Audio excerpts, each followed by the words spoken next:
चुनाव से पहले फिर भाजपा 5 लाख रोजगार देने का वादा कर रही है, जम्मू कश्मीर में ऐसा बोल के आई है। क्या कहना है, अब ये वादा पूरा होगा, गारंटी पूरी होगी? हाँ, चुनाव के टाइम पे तो जरूर वादा पूरा होता है ना। चुनावों से पहले वो सोए पड़े थे, 4 साल से ऊपर हो गए। आज जम्मू कश्मीर का स्टेट का दर्जा खत्म करे हुए, वहाँ पे केंद्र शासित प्रदेश बनाए हुए, 370 हटाए हुए, तब आप क्या कर रहे थे? तब आप सो रहे थे, चने भून रहे थे या भुट्टे भून रहे थे? क्या कर रहे थे आप? या वो उसमें खाद पानी दे रहे थे, बीज कर रहे थे कि सेब की खेती कर रहे थे? अब इलेक्शन आते ही उन्हें याद आ गया 5 लाख रोजगार देंगे, 5 लाख रोजगार देंगे। हाँ जी, पहले दे देते, पिछले साल दे देते, उससे पिछले साल दे देते, कहीं कोई मतलब ही नहीं। इलेक्शन आ गया, लॉलीपॉप थमा दिए, अब जनता थोड़ी सी खुश हो जाएगी, जो थोड़ी सी बहकी हुई जनता है वो आ जाएगी बहकावे में, क्या हाँ मिलेगा कुछ, चलो जी चलो वोट कर देते हैं, और लास्ट एंड फाइनल वोट लेके बैठ जाएंगे। आपको याद होगा अभी करीब 2.5 साल हो गए यूपी में चुनाव हुए हुए। यूपी में जब चुनाव हुए थे, हमारे बीजेपी ने क्या घोषणा करी थी? होली और दिवाली पर आपको मुफ्त सिलेंडर दिया जाएगा। बहुत सारे लोग यहाँ पे यूपी के खड़े होंगे, कोई एक मुझे बता देंगे क्या किसी भी होली पे, किसी भी दिवाली पे 4 होली निकल गई और 4 दिवाली निकल गई, उसके बाद से 5वीं दिवाली आने वाली है, एक बार भी अभी तक कोई भी एक सिलेंडर मुफ्त मिला है? मैं तो यूपी में नहीं रहता, तो हो सकता है मेरी जानकारी कम हो, और बहुत सारे लोग यहाँ यूपी में होंगे। कमेंट सेक्शन में आके मैं लोगों से अपील करूँगा कि आके बताएं क्या उन्हें कोई मुफ्त मिला? नहीं मिला। 450 रुपये में सिलेंडर मिलेगा और होली दिवाली मुफ्त मिलेगा, मिला क्या? वादे हैं, वादों का क्या? बहुत पहले प्राण साहब ने गाना गाया था, कसमें वादे प्यार वफा सब बातें हैं, बातों का क्या? बस वही वाली हाल आज ये सबूत सामने आता है, सीधी सी बात है। कांग्रेस का ये भी कहना है कि कश्मीर में इतने समय से 1 लाख पदें खाली पड़ी हैं, वो क्यों नहीं भाजपा को भरने का सूझा कभी? वही तो नहीं सूझा ना, क्योंकि इन्हें अपनी रोटी सेकनी होती है। रोटी सेकने के लिए जब तक तवा गर्म नहीं होगा, फिर रोटी सेकने के लिए आएंगे, फिर कोशिश करेंगे चुनाव आगे, चलो कुछ बहकी बातें कर देते हैं, चुनाव जीतते ही और उसके बाद गायब। अब कश्मीर की बड़ी याद आ रही है। कश्मीर में हालत इतनी खराब है कि जिस दिन जम्मू कश्मीर के चुनाव की घोषणा होती है, बीजेपी अपने 45 कैंडिडेट की लिस्ट निकालती है, सुबह जारी करती है और शाम को वापस ले लेती है। कैंडिडेट नहीं मिलते, कैंडिडेट अपना नाम वापस ले लेते हैं, कैंडिडेट मना कर देते हैं, हमने नहीं खड़ा होना जी इलेक्शन में, हमने नहीं हारना। उसके बाद पीछे आप लोकसभा चुनावों की बात करें तो लोकसभा चुनाव में कश्मीर में 3 सीटें थी लोकसभा की, तीनों सीट पे एक भी कैंडिडेट नहीं खड़ा कर पाए अपने। क्यों? उन्हें पता था हम हारेंगे। अब वही बहकी बातें दोबारा से शुरू कर दी हैं। अब असर किसका आ रहा है इनके पास? एक वो संसद में हमारी पहुंची है, हिमाचल से, मंडी से एक सांसद पहुंची है जो लगातार नशे में चूर रहती है। अब उसके जन्म कहीं ना कहीं आने शुरू हो गए हैं, तो ऐसी बहकी बातें रोज आपको सुनने को मिलेंगी। राहुल गांधी के बयान को लेकर भी अब काफी विवाद हो रहा है कि आरक्षण का जो बयान उन्होंने दिया है, कह रहे हैं कि आरक्षण खत्म करना चाह रहा है, ऐसा भाजपा आरोप लगा रही है। पूरी बात उन्होंने सुनी? किसी ने भी, बीजेपी वालों ने किसी ने नहीं सुनी होगी। पूरी बात उन्होंने क्या कही थी कि जब हमारी सामाजिक समरसता हो जाएगी, जब हम इस स्तर पर पहुंच जाएंगे, उसके बाद हम आरक्षण खत्म करेंगे। मतलब समाज के जो सबसे निचला तबका है, जिसे आरक्षण की आज जरूरत है, उसको भी हम ऊपर उठा के उसकी उन्नति कर देंगे, तो उसके बाद आरक्षण खत्म करेंगे। और जो हमारे बाबा साहब अम्बेडकर ने संविधान बनाते वक्त प्रावधान ये किया था, संविधान लागू करते वक्त ये प्रावधान दिया है कि आरक्षण का जो प्रावधान है वो 10 सालों तक रहेगा। 10 सालों में हम ये दबी कुचली पिछड़ी जाती हैं जो इनको ऊपर उठाएंगे आरक्षण देके, और उसके बाद अगर जरूरत महसूस होगी तो इसको आगे बढ़ाया जाएगा। तो वही तो उन्होंने अवधारणा दी है, और जब ये उठ जाएंगी तो आरक्षण खत्म कर दिया जाएगा। उन्हीं बात को उन्होंने कोट करा है, लेकिन आधी अधूरी सुनने की आदत है इनको तो बीजेपी वालों को। रोजी रोटी इनकी चलती नहीं है जब तक आधी अधूरी सुन ना ले।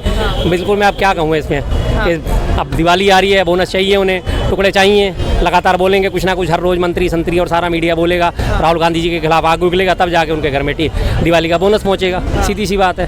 अब अमित शाह भी इस बयान के बाद आगे आके बोल रहे हैं कि मैं जब तक जिंदा हूं तब तक आरक्षण खत्म नहीं होने दूंगा, पर राहुल गांधी की जो नीति है वो आरक्षण खत्म करने की। बिल्कुल ठीक है जी, इसी बात से पता चल जाता है कि जब तक मैं जिंदा हूँ आरक्षण खत्म नहीं होगा। यानी कि जो जिन जातियों को आरक्षण मिल रहा है, जिस पिछड़े वर्ग को आरक्षण मिल रहा है, उसकी स्थिति सुधरने वाली नहीं है। अमित शाह जी के जीते जीते उनकी स्थिति सुधरने वाली नहीं है। इसका सीधा मतलब ये है कि जब तक मैं जिंदा हूँ, आरक्षण वाली जो है जातियाँ, जो आरक्षण का वर्ग है, उसे मैं बराबरी का हक नहीं देने वाला। सीधी सी बात है। तो इसका साफ मतलब यही निकलता है कि वो चाहते ही नहीं कि उनकी तो उन्नति हो, तरक्की हो। अगर वो ये कहते कि ठीक है जी मैं इनकी तरक्की करूंगा और जब तक मैं जीता हूँ तब तक मैं इनकी तरक्की करके दिखाऊंगा, तो बात समझ में आती। अब उन्होंने कह दिया जब तक मैं जीते हूँ आरक्षण खत्म नहीं होने दूंगा, इसका मतलब आपकी स्थिति में कोई सुधार होने वाला नहीं है। भाजपा का भी कहना है कि लगातार गांधी जो है वो नीचा दिखाने में भारत को लगे हुए हैं। राहुल गांधी विदेश में जाकर लगातार नीचा दिखा रहे हैं भारत को। क्या नीचा दिखाया उन्होंने? उनके एक बयान को बार बार कोट करा जा रहा है, चीन में जो है बेरोजगारी कम है, भारत में बेरोजगारी ज्यादा है। सच्चाई बयान करना अगर वो भारत को नीचा दिखाना है तो भाई इसमें तो तुम्हारे मानसिक इलाज की जरूरत है। ईवास खाली पड़ा है, आगरा खाली पड़ा है, रांची में भी बहुत बड़ा हॉस्पिटल है, जाओ और वहाँ पे दिखाओ। अगर आज हम ये बात बोलते हैं कि भारत का क्षेत्रफल 32 लाख वर्ग किलोमीटर, चाइना का क्षेत्रफल 92 लाख वर्ग किलोमीटर, चाइना हमसे बड़ा देश है भूभाग के तौर पे, तो क्या मैंने देश की बेइज्जती कर दी? अभी पीछे ओलंपिक होके निपटा है। ओलंपिक में चाइना जो है 90 मेडल लेके आया। भारत कितने मेडल लेके आया? मात्र 6, 5 ब्रॉन्ज और 1 सिल्वर। अब अगर हम उसको कहेंगे भारत पदक तालिका में 71वें नंबर पे और चाइना दूसरे नंबर पे, तो क्या है, भारत को नीचा दिखाना और उसकी तारीफ करना हो गया? भाई जो सच्चाई है तो सच्चाई है, उसमें क्या है? अमेरिका 130 मेडल लेके सबसे टॉप पे है, तो फिर जो सच्चाई है दुनिया ने देखी है, उसमें क्या गलत बात है? अगर वहाँ पे बेरोजगारी नहीं है तो वास्तव में नहीं है। उसकी इकोनॉमी जो है, उसकी जीडीपी 18 ट्रिलियन की है, हमारी जीडीपी 4.25 ट्रिलियन की है, तो इसमें गलत क्या है? क्या गलत है इसमें बताइए? किसी को सच का आईना दिखाना अगर गलत है, देशद्रोह है, तो वो तो खैर भाई फिर मानसिक इलाज की जरूरत है बीजेपी वालों को, और उन्हें अपना मानसिक इलाज कराना चाहिए, बहुत जल्दी कराना चाहिए। मैं तमाम जनता से अपील करूंगा, ऐसा कोई भी आपको मानसिक रूप से दिवालिया इंसान दिखे, उसे मानसिक चिकित्सालय में भेजो, उसके खर्चे पानी की व्यवस्था हम करेंगे, क्राउड फंडिंग करके करेंगे, पैसे की चिंता ना करें, कोई दिक्कत नहीं। जिस तरीके से अभी चीन का जिक्र किया राहुल गांधी ने कि लद्दाख में चीन घुसता आ रहा है, कई जमीन हड़प लिया है, उसके बारे में भाजपा क्यों नहीं बात करती है? लगता है कि ये मुद्दा भाजपा ने नहीं उठाया अभी। क्यों उठाएगी? अगर वो ये मुद्दा उठाएंगे भाजपा वाले, अगर इस चीज़ को एक्सेप्ट कर लेंगे, तो इनके कथित 56 इंची की हवा निकल जाएगी ना, इनके गुब्बारे की हवा फूट जाएगी।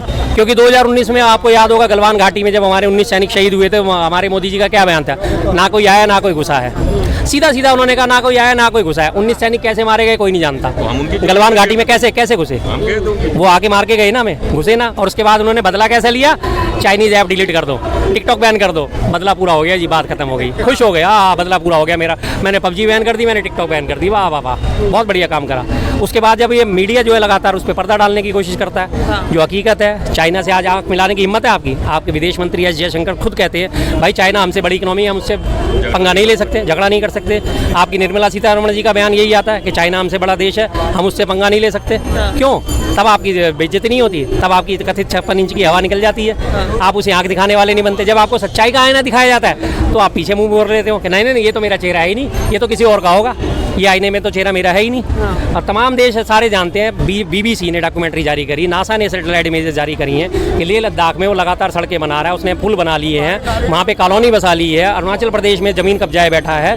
तमाम देश कह रहे हैं, लेकिन हमारा भारत ही मानने को तैयार नहीं है। अबे तेरी जमीन पे कब्जा हो रहा है, ना ना ना मेरी जमीन पे कब्जा नहीं हो रहा। उनकी हालत वो है, एक गाँव में एक बंदा रहता था, उसे किसी से कोई मतलब नहीं था, उसके घर में आग लगी, 2-4 पड़ोसी ने आके उसे बताया, ओ भाई भाई भाई देख तेरे घर में आग, वो देख उस घर में आग लगी, कह रहा था तुझे क्या? कह रहा तेरे घर में आग लगी, कह रहा तो तुझे क्या? नहीं सॉरी मैं उल्टा बोल गया। उसने कहा कि भाई देख देख घर में आग लगी, कह रहा तो मुझे क्या? कह रहा तेरे घर में आग लगी, कह रहा तो तुझे क्या? बात खत्म। तो वही हाल हमारे मोदी जी और एंड गवर्नमेंट का है। भाई देखो कब्जा कर लिया तो मुझे क्या, और अगर याद दिला दिया तो तुझे क्या? सीधी सी बात है, इनकी भी हालत यही हुई पड़ी आज, मानने को तैयार नहीं होते कि हमारे यहाँ कब्जा हो रहा है या किसी हवा खराब होती है, डरते हैं, झूला झुलाते हैं उसे। फिर भी चीन और पाकिस्तान का ब्रांड एम्बेसडर राहुल गांधी को बताती है भाजपा ही बता रही है, और भाजपा के जो मंत्री संतरी बताते हैं उनकी तो रोजी रोटी इसी काम से चलनी होती है कि राहुल गांधी जी ने जो कहा उनकी बातों को तोड़ मरोड़ के पेश करा जाए, उनकी बातों को जो है वेटेज ना दी जाए, हमेशा उसमें से काट छांट करके 2 शब्द इधर के 2 शब्द उधर के निकाल के और फिर उनको जनता में पेश करा जाए। भाई ब्रांड एम्बेसडर तो आप बने पड़े हो, जब आपने चीन में हमारे देश में घुस गया, हमारी सीमाओं पर उसने कब्जा कर लिया, सड़क बना ली, पुल बना लिए, और उसके बाद हमारे प्रधानमंत्री कह रहे हैं ना कोई आया ना कोई घुसा है। तो ब्रांड एम्बेसडर कौन हुए चीन के? चीन भी खुश हो गया, मौज हो गई चीन की, आराम से कि भाई हमारे ऊपर तो कोई उंगली उठाने वाला है ही नहीं, बात ही खत्म हो गई, छुट्टी हो गई। तो ब्रांड एम्बेसडर राहुल गांधी जी हुए चाहे ये हुए मोदी जी हुए। एस जयशंकर कहते हैं कि चीन हमसे बड़ी इकोनॉमी है, हम उनसे पंगा नहीं ले सकते। तो ब्रांड एम्बेसडर कौन हुआ? राहुल गांधी या एस जयशंकर साहब या निर्मला सीतारमण जी? कौन हुआ ब्रांड एम्बेसडर? तो ये लोग खुद हैं। लेकिन ना ठीक रहा तो राहुल गांधी जी के ऊपर फोड़ना है, क्योंकि उसके बिना इनका काम नहीं चलता, रोजी रोटी नहीं चलती, पेट नहीं भरता इन लोगों का। खड़गे जी का बयान है जिसमें उनका कहना है कि अगर हमारी 20 सीटें और आ गई होती तो बीजेपी के कई नेता जेल के अंदर होते। क्या कहना है इस पर? मैं तो शुरू से कह रहा हूँ जी, खड़गे जी ने तो अब बोला, हो सकता है मेरी बात खड़गे जी तक पहुँच गई हो। कुछ दिन पहले भी आपके तो हमारी बात हुई थी, उससे पहले भी कई बार बात हुई थी, जब लोकसभा के चुनाव का रिजल्ट आया था तब भी मैंने यही बोला था कि लगभग हमारी जो कमी रह गई है कांग्रेस और गठबंधन की, जो कमी रह गई है इंडिया गठबंधन की, वो लगभग 20 सीटों की रही है। और वो 20 सीटों के लिए जिम्मेदार मैं साफ साफ तौर पर कहता हूँ मायावती जी हैं। लगभग 17 सीटों पे मायावती जी को जो वोट मिले, जो उनकी पार्टी को वोट मिले, वो डिफरेंस वो था कि जो कांग्रेस और बीजेपी के हार का कारण बना, आपस में हार जीत का जो कारण बना, जो कांग्रेस की हार हुई, इंडिया गठबंधन के कैंडिडेट्स की हार हुई। 20 सीटें और आनी थी, तो अगर ये कम होते 220 पे अगर ये टिक गए होते तो वास्तव में जो बात वो कह रहे हैं वो ठीक बात होती। उन्होंने मोदी जी को भी झूठों का सरदार बताया, बोले झूठ बोलने में तो माहिर है मोदी जी। ये तो बात बिल्कुल है, सर्वविदित है, ये तो पूरा ब्रह्मांड जानता है, पूरा विश्व जानता है। सर्वाधिक झूठे प्रधानमंत्री का आप गूगल में डालो, टाइप करो, सबसे पहले नाम निकल के आएगा मोदी जी। सर्वाधिक झूठे प्रधानमंत्री, फेंकू डालो आप, फेंकू निकलते ही आपका सबसे पहले मोदी जी का नाम आता है। तो इसमें तो मामले में तो टॉप है, नंबर 1 है, उसमें कोई झूठ बोलने में तो उनका कोई सानी नहीं है। और किसी चीज़ में मैं मोदी जी की लगातार बुराइयां करूंगा, लेकिन ऐसी एक चीज़ में तारीफ करूंगा, मोदी जी की नंबर 1 झूठे, मान गए इस बात को। इस बात में कोई दो राय नहीं है, उनसे बड़ा झूठा इंसान मैंने आज तक नहीं देखा, जितनी मेरी उम्र है नहीं देखा मैंने। एक दिन में कैसे जबान पलटी जाती है और घंटों में कैसे जबान पलटी जाती है, उनसे बेहतर कोई नहीं जानता।